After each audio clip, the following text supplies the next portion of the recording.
This was never going to work in a million years. I could feel the divorce coming, and we weren't even married. We got back from the airport at 11. Everyone was talking and getting caught up. I tried to stay with the conversation without sticking my foot in my mouth. Candy sat very close to me. We played the loving couple.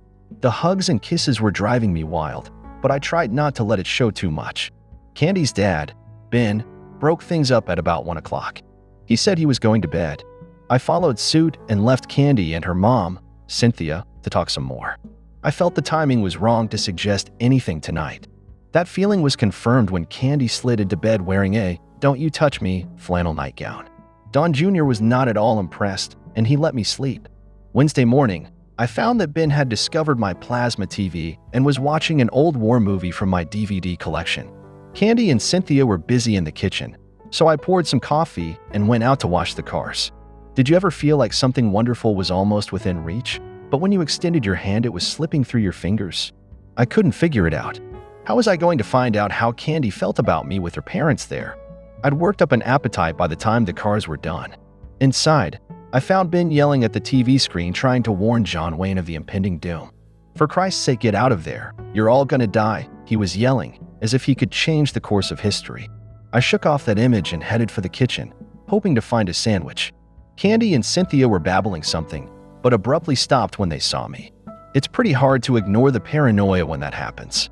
Candy looked embarrassed, and Cynthia was smiling at me.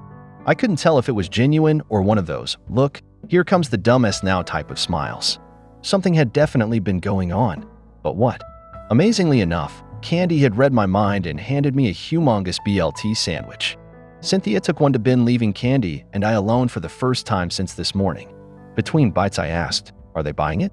Candy had a funny look I couldn't read. "Daddy hasn't got a clue. He really likes you. He told me anyone that has that many John Wayne movies is okay by him," she whispered. She moved in close to me, just as I'd taken another bite. Her eyes closed and she leaned in and kissed me with enough force that I almost choked. I wiped the mayo from the corner of her mouth as she mouthed the words, "Thank you." Then she took a big bite of my BLT. Cynthia had walked into the kitchen and caught most of our exchange. Trying not to be too cute, "You want some too?" I asked, offering her my sandwich. "Yes, I'd love some," she said, and walked past the outstretched BLT and kissed me right on the mouth. "Jesus Christ, Cynthia, what about Ben?" I whispered loudly. "What about him? He has his own sandwich, and I seriously doubt that he wants to kiss you," she laughed. I was beginning to think the whole family was a little off kilter, with me being the worst of the bunch. Candy was about to bust a gut. It was pretty funny, come to think of it. The remainder of the day passed without further stupidity on my part. Ben decided to call it a day. He was worn out from so much activity. He had fought a bunch of oil well fires and roped a few rhinoceros with the Duke. I really didn't have any idea how bedtime would play out tonight. I decided to just take it as it happened. Candy was sending mixed signals with her sleepwear. It wasn't the flannel nightgown, nor was she nude. It was short, lacy, but not too sheer. I rubbed her shoulders and her body language told me I was on the right track. I tried not to read too much into it. I would continue with a friendly massage and see where we went from there. "Does that feel good?" I asked. "Really good. Please don't stop," she purred. "Let me get some lotion," I told her and went to the bathroom. When I returned, she had removed the nightie and was stretched out on her stomach. I warmed the lotion in my hands and spread it gently on her smooth skin. I started with her upper back muscles, rubbing and kneading. Candy was groaning and cooing. Using my fingers, I put pressure on the muscles that ran next to her spine. My thumbs worked deep into the tissue, causing her to moan with pleasure. I applied more lotion to my hands as I continued down to her lower back. "Oh God, yes, right there. I'm in heaven," she whispered. My hands found a rhythm, and even with the lotion I felt her skin warming from the friction. I continued the assault on her lower back. Candy was totally relaxed now. I replenished the lotion on my hands. Firmly, I rubbed the lotion on her soft skin. My thumbs dug deep into her tired muscles. I caressed every centimeter of skin. The more I explored, the more she purred like a kitten. Candy was subtly grinding her hips as my hands gently rubbed her inner thighs. There was no doubt that she was aroused, but I was in no hurry. My hands moved away as I worked the muscles of her legs. Her toes curled and flexed as my hands massaged her feet. Candy had rolled over now so she could watch me. I kissed her big toe as I finished her right foot and picked up the left. She giggled and smiled. I spent an equal amount of time on her other foot and started towards her shins and knees. I began to worry a bit. Wouldn't you? The pressure to do this right was enormous. How was I going to be as good as, or better than her female lovers? I questioned my abilities as the male of the species. If I didn't stop thinking this bullcrap, I was going to talk myself out of doing what I wanted most. I had spent nearly an hour up to this point. Candy was now allowing me complete access. I heard a deep moan and what sounded like a muffled scream. I looked up at Candy. She looked back questioningly. It hadn't come from her. When we heard the headboard banging against the wall in the guest bedroom, we instantly knew the source of the scream. As the headboard kept pounding, Candy looked horrified. She wrapped a pillow around her head, trying to drown out the noise. "Dawn, make it stop," she pled. How was my reply? "Oh God, this is so embarrassing." She was almost in tears. She was sitting up with her knees held tightly to her chest. The thought of walking in on Candy's parents with a screwdriver and a wrench crossed my mind. How would they react if I tightened the bolts on the bed while they screwed away with me in the room? I quickly dismissed that notion. With clenched teeth, and as if it were my fault, Candy seethed. "Do something, Dawn." So I did. I did the only rational thing I could think of. I pulled Candy out of her fetal embrace and kissed her. I kissed her hard, taking her breath away. For those few seconds, the banging of the bed was ignored. I kissed her again. This time she kissed back. She was the aggressor now, and she hungrily kissed my neck. We pawed at each other as the lust built. This was not slow, passionate love. It was greedy animal sex. This was not going according to how I thought our first time would, but Candy's eyes gleamed with satisfaction. Candy wrapped her legs tightly around me. A scream came from the next room. Candy screamed back. She tensed. Her entire body became rigid as we climaxed together. Our sweaty bodies stuck together. Candy cupped my face in her hands and placed small kisses on my eyelids. I didn't do you justice when I was teasing Viv the other day. My first time with a man, it was amazing, she cooed. "Well, I had to do something to take your mind off that damn banging," I joked. "What banging?" she giggled. Quickly changing the subject, "Sweetie, I'm hungry. Would you like something?" "You stay right where you are. I'll fix something." I was at the cooktop browning some French toast when I felt hands running up my bare chest.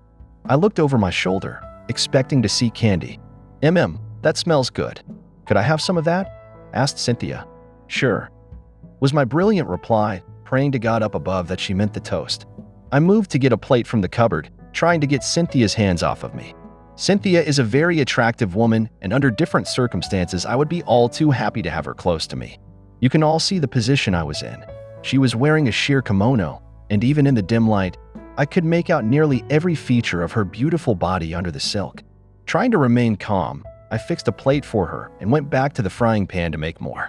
"It looks like Candy has picked up more than one family trait from me," she said cryptically. This is delicious." I took the bait. "And what would that be?" "She is rather, shall we say, vocal during sex." "Well, like mother, like daughter," I prodded. "Oh, you heard that," she said without looking up. "How could you miss?" I smirked. "To be honest, Dawn, I was wondering how long it was going to take you. Candy has been almost throwing herself at you. She tells me that she was wondering if she was going to have to jump your bones herself." I looked at her in astonishment. "Oh, really?" I had the feeling now I was being set up. "So, I take it that you know all about her and me. Am I the only one not in on the joke? What's supposed to happen now, Mom? Am I supposed to take you back to my bed? Are we going to make it a threesome?" I was getting angry now. "Is that what you want? Do you want me?" she asked. "No, I really don't. And where the hell does Ben fit into all of this? I suppose he likes to watch, is that it?" "Whoa, Dawn, you're getting this all mixed up. As far as Ben is concerned, you're his soon-to-be son-in-law. He doesn't know anything about Candy's lifestyle choice. This was intended to be for his benefit. So you were in on it from the beginning?" I asked. I started to get agitated from being led around like there was a ring through my nose. Cynthia seemed to know too much about our arrangement. "No, I wasn't, Dawn. I knew about Candy's sexual preference, but until earlier today, I was just hoping that she'd gotten that out of her system and you and her were for real. Dawn, I'm a concerned mother. I want grandchildren. There was very little chance of that happening the way things were. So why did she tell you about us, I mean?" She was confused. She's never had those feelings about a man before. She was afraid that you wouldn't respond to her. "Dawn, Candy has fallen for you. She told me all about how wonderful you've treated her. She wanted some advice from her mother." It burned the French toast.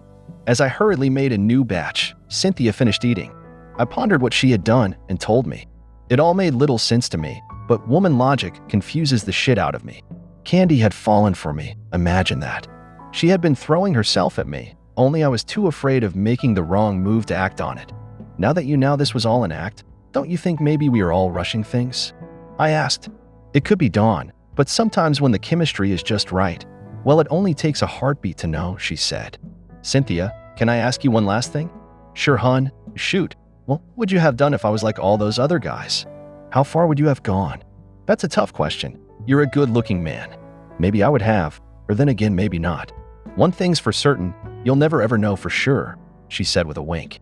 She came to me and we hugged. The hug was just the same as my mother would have given me.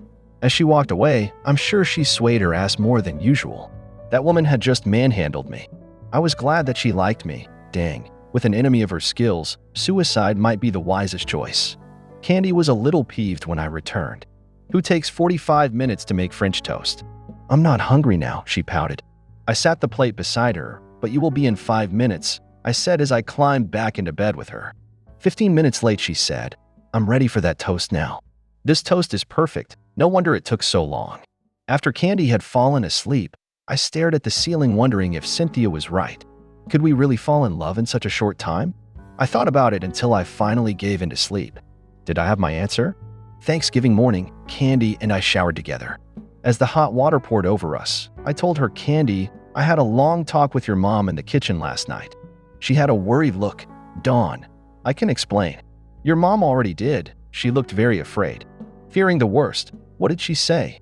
She said a lot, but the important thing I learned last night is that we've both been keeping secrets from each other. All that ends right now. There isn't any way around it. I'll just say it. Candy, I've fallen in love with you. What? I think I have soap in my ears. Did you just say? I wondered for a moment if Cynthia had been pulling my chain. I said, I love you, Candy. I committed myself. I didn't have to wonder long if I'd done the right thing. Candy leapt from the floor and wrapped her arms and legs around me. Her kiss said volumes about her feelings for me. She broke the kiss, and I love you too, she said with a tear in her eye. We eventually made it out to the kitchen. Ben was glued to the TV. He and John were still trying to win World War II. As I poured my morning coffee, Cynthia smiled. How are you this morning, Donald? Just peachy, Mother, I replied. That brought a laugh from her. But it kind of creeped me out how she called me Donald. Only my mother got away with that. Candy came in seconds later and gave me a kiss that nearly brought me to my knees. She gave Cynthia a big hug and whispered something in her ear. They both smiled. I couldn't be happier, Cynthia said. The bird is already in the oven. You two should find something to do for a few hours. Candy was quick to act. She grabbed me by the hand and rushed me to the bedroom. We spent the next few hours in bed, watching a great football game on TV. The table was set for a glorious feast. It was going to be a shame to carve into the perfectly browned turkey. Just kidding. Everything looked so delicious. I could hardly wait. I was chatting with the girls as I enjoyed our Thanksgiving dinner. Ben was busy concentrating on his food and seemed to be ignoring the chit-chat. I think he was trying to get back to see what was going on at Fort Apache. Out of the blue, Candy spoke. I love you, Dawn. She said it softly, and the look she gave me melted my heart.